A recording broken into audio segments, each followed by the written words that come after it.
pagi, sahabat All Time Hop. Halo Mbak Eva.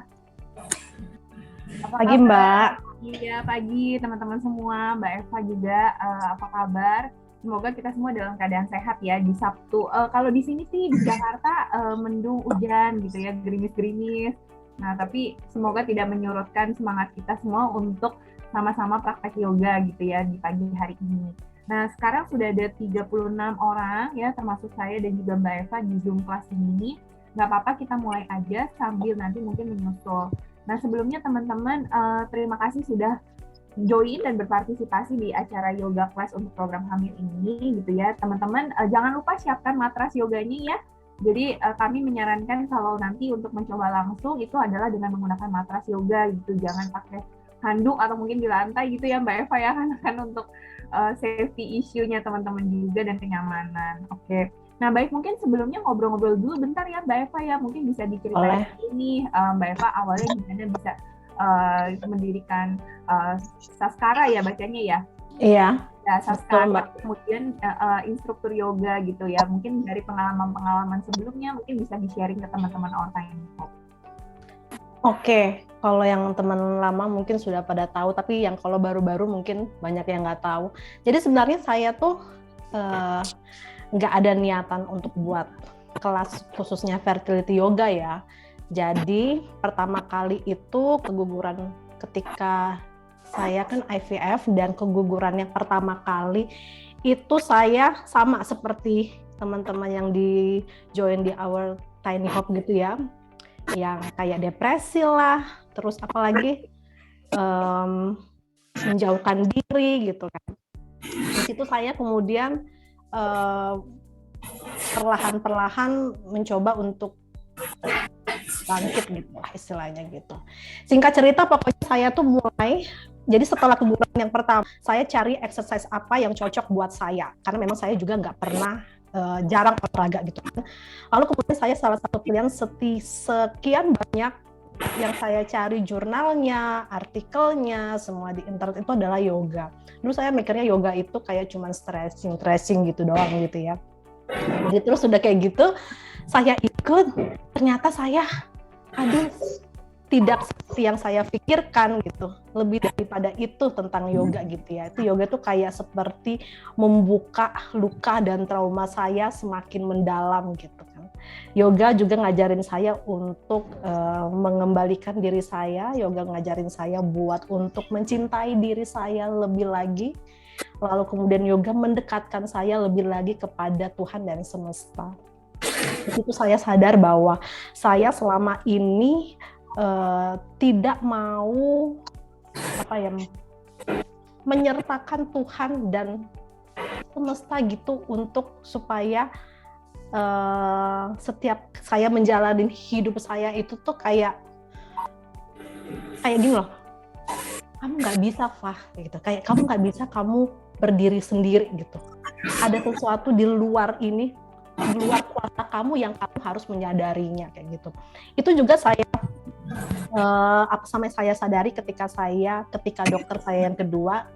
Jadi kan IVF saya yang pertama itu gagal. IVF yang kedua itu saya berhasil, tapi sama saya itu kan IVF-nya di Penang. Nah kebetulan dokter yang kedua ini juga orang India dan dia juga praktisi yoga.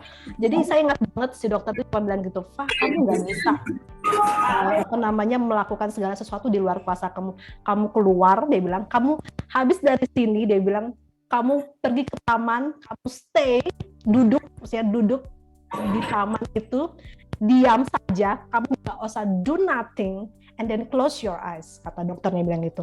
And then coba dengar apa yang semesta ingin sampaikan kepada kamu, apa yang Tuhan mau sampaikan kepada kamu.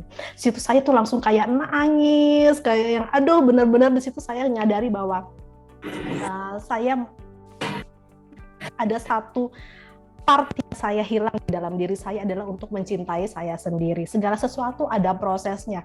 Even kayak ketika saya buka mata, saya ngelihat daun, ada dari hijau sampai kemudian berubah warnanya jadi orange, lalu kemudian dia jatuh. Terus saya belajar bahwa tidak ada yang instan.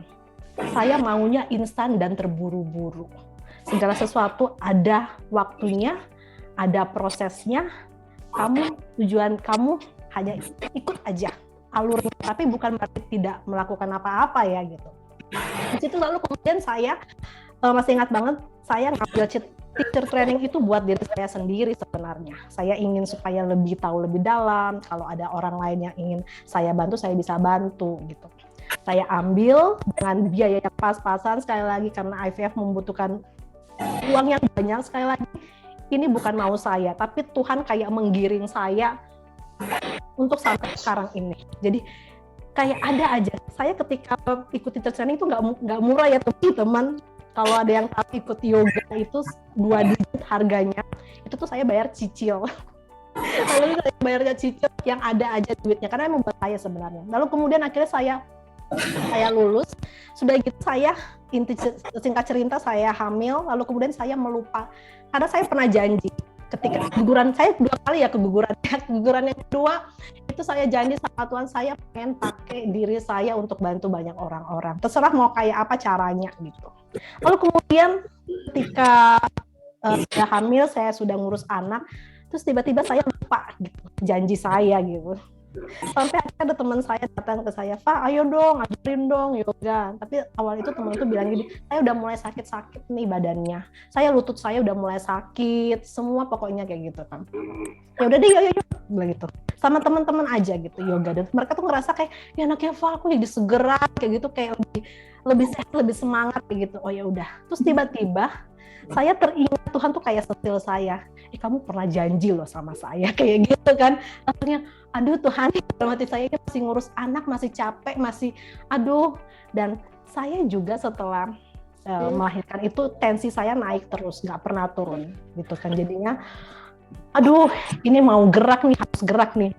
Yoga memaksa saya lagi buat bergerak. Di situ saya ngerasa kalau Tuhan nggak kasih saya tensi terus tinggi, saya mungkin nggak akan ngajar di sini. Terus akhirnya saya belajar lagi, saya ikutin pelatihan lagi khusus untuk fertility yoga, buat PCOS juga, dan saya baru aja lulus dari Women's Wellness Coach. Jadi saya juga sudah bisa membawa kalian, sudah tahu, bisa kayak advice gitu ya, advisor gitu buat kalian teman-teman yang lagi program hamil saat ini ya. Sekali lagi semuanya itu bukan maunya saya,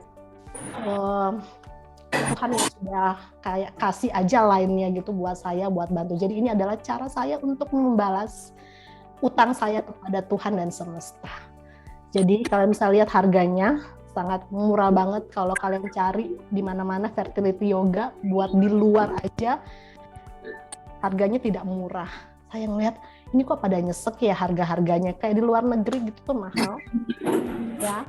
Bisa mereka apalagi ada program nggak, saya cukup murah sekali, sampai ada yang chat saya kayak meragukan gitu kan, segini harganya gitu kan. Itu kayaknya aduh, saya juga sebenarnya takut juga makasih harga ini, takut karena kenapa ya, takut menjatuhkan harga-harga ya. Tapi saya percaya ketika niat saya baik, karena tujuan saya baik, buat membantu teman-teman supaya hamil sama seperti saya juga ingin teman-teman bisa juga merasakan hal yang sama. Saya ingin teman-teman bisa memegang apa itu namanya mukjizat. Kalau selama ini teman-teman mungkin kayaknya mukjizat itu kayak jauh dipandang mata, kayak seperti seolah-olah seperti aduh kayaknya nggak mungkin deh Tuhan. Selama ini selalu mukjizat itu kayaknya segala sesuatu yang kayaknya pakai perasaan, kayak bernafas itu apa? Mukjizat ya. Tapi kalian tuh pasti pengen kan sesuatu yang bisa dipegang dengan tangan kalian sendiri, dipeluk, dicium, digenggam. Itu kerinduan semua calon ibu lah pokoknya. Jadi di sini saya Saskara hadir. Saya memang masih bergerak sendirian. Saya sebenarnya pengen cari juga backup saya, tapi background yang maksudnya yang memiliki pengalaman yang kayak sama kayak saya itu belum ada, yang harus melewati istilahnya musim-musim kehidupan seperti saya. Udah nggak sabar lagi Mbak Herti ini, udah pengen yoga kayaknya. Oke, itu dia ceritanya. Ya, biasa ya. Thank you Mbak Eva. Tenang ya, sabar ya. Ya itu dia Mbak Sari, kalau cerita apalagi kalau kelas itu tuh kayaknya udah cerita tuh udah kayak panjang banget kalau nggak di stop pokoknya. Karena jadi teman-teman ini masih banyak pengalamannya saking banyaknya gitu yang saya mau share ke teman-teman juga nggak akan habis. Oke Mbak, kita mulai aja, kasihan sudah lewat. Oke, terima kasih banyak sharingnya ya Mbak Eva. Terima kasih juga teman-teman. Langsung aja mungkin kita mulai praktek ya. Jadi sebenarnya Mbak Eva itu men-sharingkan pengalaman Mbak Eva keguguran 2 kali, proses IVF, sampai berhasil dengan yoga gitu ya. Saya juga tersentuh banget tuh tadi dengarnya bahwa yoga tuh kayak lebih dekat ke semesta, kemudian juga kayak terpanggil ya oleh Tuhan untuk membantu sesama perempuan yang sedang berjuang program hamil. Itu adalah misi yang sangat mulia dan sangat tulus gitu ya. Terima kasih banyak Mbak Eva sebelumnya. Oke, mungkin tanpa memperpanjang waktu lagi, langsung aja kita mulai. Nah, teman-teman mungkin kita advice kalau mau dibenerin gerakannya untuk open cam, tapi kalau enggak juga nggak apa-apa ya Mbak Eva ya. Iya. Kalau mau dibenerin gerakannya, mungkin oke. Terima kasih, saya serahkan ke Mbak Eva ya, mungkin bisa dimulai untuk sesi prakteknya langsung. Aja yang berusaha. Oke, mari kita bawa tangannya seperti ini. Saya ingin kalian mengembalikan relationship kalian antara tubuh, antara hati, pikiran, seperti ini tangannya. Ini bentuknya seperti apa? Rahim kita, yes. Letakkan di bawah rahimnya. Relax aja di sini, coba putar dulu shoulder-nya 3 kali. 1, 2, and 3.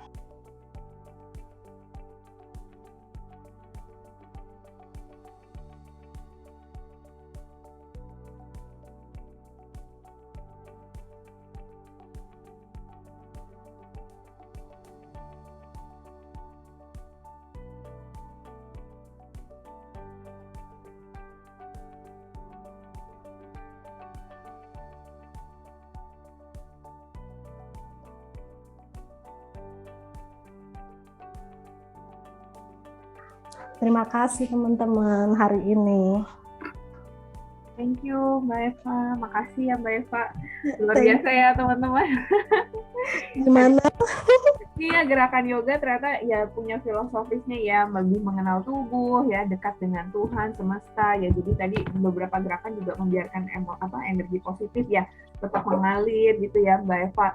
Terus juga belajar untuk mendengarkan dan selaras dengan tubuh. Wah, itu benar-benar luar biasa sekali gitu. Terus yang paling saya suka juga di setiap gerakan Mbak Eva selalu mengajak untuk tersenyum, smile. Walaupun beberapa gerakan pastinya lelah ya, bikin capek juga, tapi tetap belajar untuk tetap tersenyum dan menjalani semuanya dengan sukacita. Ya, terima kasih semuanya. Thank you ya Mbak Eva udah bantu kita hari ini. Saya yakin ini sangat bermanfaat sekali sesinya gitu ya. Jadi setelah kita melakukan sesi latihan hari ini, semoga kita jadi ya sama tubuh tuh jadi lebih harmonis ya. Belajar mendengarkan tubuh, tetap bersukacita, bersyukur, dan tetap berpengharapan. Pokoknya semuanya itu adalah gerakan-gerakan yang pastinya semoga bisa membantu kita semua. Amin, amin gitu ya. Selalu dalam hati semoga bisa segera hamil ya, segera mendapatkan buah hati gitu ya, mujizat yang memang sudah kita nanti-nantikan selama ini. Mungkin Mbak Eva ada pesan terakhirnya nggak untuk teman-teman nih supaya tetap semangat latihannya, mencoba sendiri gitu? Kayak yang tadi saya sampaikan bahwa apapun masalahnya selalu tetap tersenyum. Secara tidak langsung tuh sebenarnya senyum itu adalah suatu hal yang Tuhan kasih secara free ya. Kalau saya tuh kalau misalnya ketika saya ngerasa kayak lagi down, ketika saya coba buat tersenyum itu tuh sebenarnya tanpa kalian sadari itu akan mengalir ke dalam tubuh kalian. Itu akan dirasakan sama tubuh kalian energi positif itu. Makanya sekali lagi saya ingin sampaikan bahwa selalu berperkataan, selalu berpikiran yang positif setiap harinya. Setiap bangun pagi selalu ucapkan syukur. Apapun keadaannya, even kayaknya, aduh Tuhan kayaknya hari ini kayak berat banget. Tapi kayak coba ketika kalian menarik nafas, terima kasih Tuhan ya, kayaknya saya masih bernafas hari ini, saya masih sehat, mata saya masih segar, masih bisa membuka mata dengan lebar. Kadang-kadang itu yang kita suka lupa untuk mengucap syukur. Even sekecil itu saja, tubuh kita bisa mendengarkan. Makanya seringkali teman-teman saya tuh banyak banget teman saya itu yang, aduh Mbak Eva saya udah gak sanggup nih. Saya selalu bilang, ingat ya, ketika kamu bilang gak sanggup, tubuhmu tuh mendengar. Itu akan otomatis ke transfer ke dalam tubuh. Ya udah, kayak tubuh tuh kayak gini loh, udah deh, dianya aja juga udah kayak udah nggak optimis gitu kan. Ngapain saya harus berusaha keras? Itu kayak gitu ngomongnya. Iya. Jadi ketika kita untuk optimis, oke. Ingat ya, optimisme itu tuh bukan dari orang lain, enggak. Itu dari diri kalian sendiri. Kalian sendiri yang bangun, kalian sendiri yang create. Itu adalah hubungan yang harus juga kalian jalin secara spiritual bersama Tuhan. Semuanya kembali lagi ke diri kalian sendiri. Tapi saya senang banget hari ini buat teman-teman yang saya percaya ini bukan suatu hal yang kebetulan ya, tapi ini adalah kebetulan yang Tuhan sudah rencanakan. Kalian semoga after this kalian ngerasa lebih segar dan kebil gitu loh Mbak. Apa namanya semangatnya yang tadinya lagi layu, lagi ini langsungnya oke, mulai hari ini saya mulai mau semangat lagi, mau promilnya mau semangat lagi, saya mau lebih benerin diri saya lagi seperti itu. Karena ingat ya, teman-teman, ini tuh investasi jangka panjang. Kesehatan itu investasi jangka panjang. Bukan kalian lagi buat profil aja. Tapi ketika kalian sudah punya anak, istilahnya kalau orang bilang tuh apa? Turun mesin gitu ya. Sudah nggak ada turun mesin kayak gitu ya. Supaya kalian tuh tetap stay long, sampai nanti anak kalian besar, kalian tetap kuat gitu. Tulang-tulangnya kuat, terhindar dari namanya kolesterol, apa segala macam penyakit zaman sekarang ini yang kayak stroke lah, seperti itu. Supaya selalu sehat lah gitu Mbak. Amin. Terima kasih banyak Mbak Eva ya. Tetap semangat ya teman-teman semuanya. Tetap utamakan juga kesehatan, bener banget nih. Jadi jangan cuma patokan, oke, saat ini promil betul kita harus fokus gitu ya, tapi nantinya pasti kalau udah punya anak ini semua bermanfaat dan saya suka banget tuh investasi jangka panjang ya, bener Mbak Eva. Thank you semuanya. Oke, mungkin kita udah 1 jam bersama gitu ya. Terima kasih banyak sekali lagi untuk Mbak Eva dan juga untuk sahabat Our Tiny Hope semuanya. Semoga kedepannya kita bisa mengadakan sesi-sesi yang bermanfaat seperti ini lagi. Thank you. Aku tutup ya sesinya. Have a nice weekend everyone. Bye-bye.